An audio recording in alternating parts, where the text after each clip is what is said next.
తెలుగు అక్షరాలపై గేయాలు. ల లలిత లలిత లడ్డులు దేవమ్మా, లతలాగా అల్లుకోవమ్మా, లలిత గజ్జలు గలగలమన్నాయి, లక్ష్మి పళ్ళు తలతల మెరిశాయి, లక్ష్మి పళ్ళు తలతల మెరిశాయి. ఏమంటారు? లడ్డులు లలిత లలిత లలిత. మరి లలిత లడ్డు తెమ్మని. మరి ఇంకేమంటారు? లతలాగా అల్లుకో.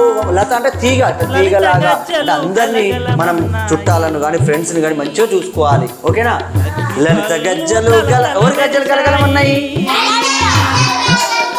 లలిత గజ్జలు ఎట్లా అన్నాయి?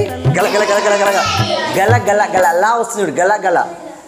లక్ష్మీ పళ్ళు ఎవరి పండ్లు ఇట్లా మెరిసినాయి? లక్ష్మీ పళ్ళు లా.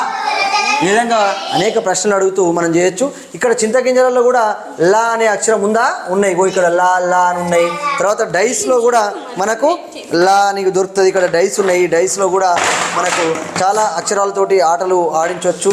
మా యా రా లా. ఓకేనా? ఇలా అక్షరాలు కూడా ఉన్నాయి.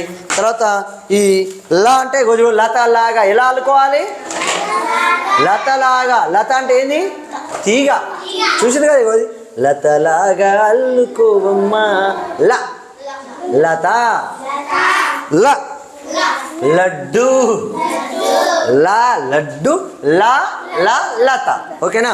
ఈ విధంగా విద్యార్థులకు చాలా ఈ అక్షరం ఆ సౌండ్ని ల. ఓకే. మరి లా అంటే ఏముంది? లత, లయ, ఇంకా లంక, లలిత, లలన, లత జడ, లంగరు. ఈ విధంగా లాతో వచ్చే పదాలు ఇంకా చాలా ఉన్నాయి. ఇవన్నీ కూడా మీరు రాసుకురండి. ఇలా డైస్ ఉన్నాయి, వీటితో ఉన్నాయి. తర్వాత ఈ పేపర్ ప్లేట్స్ పైన కూడా చాలా పదాలు అయితే ఉన్నాయి. ఈ పదాలలో కూడా లా ఏడైనా దొరికితే మీరు రాయండి. ఓకేనా?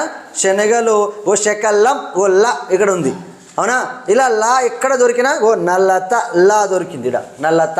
ఇలా మీకు ఎక్కడ దొరికినా కానీ తో పల్లకటం పల్ల పల్ల లా. ఆ సౌండ్ ఎక్కడ వచ్చినా మనం గుర్తుపట్టాలి. ఒక కల్లపటం కలపటం. అవునా? ఇలా మీరు ఎక్కడైనా కనబడితే మాత్రం దాన్ని మీరు రాసుకురండి. ఓకేనా? ఈ విధంగా విద్యార్థులకు అనేక రూపాల్లో ఆ ప్రశ్నలు అడుగుతూ తర్వాత ఇలా వివిధ రకాల టీఎల్ఎం తోటి చెప్పవచ్చు. ఓకే.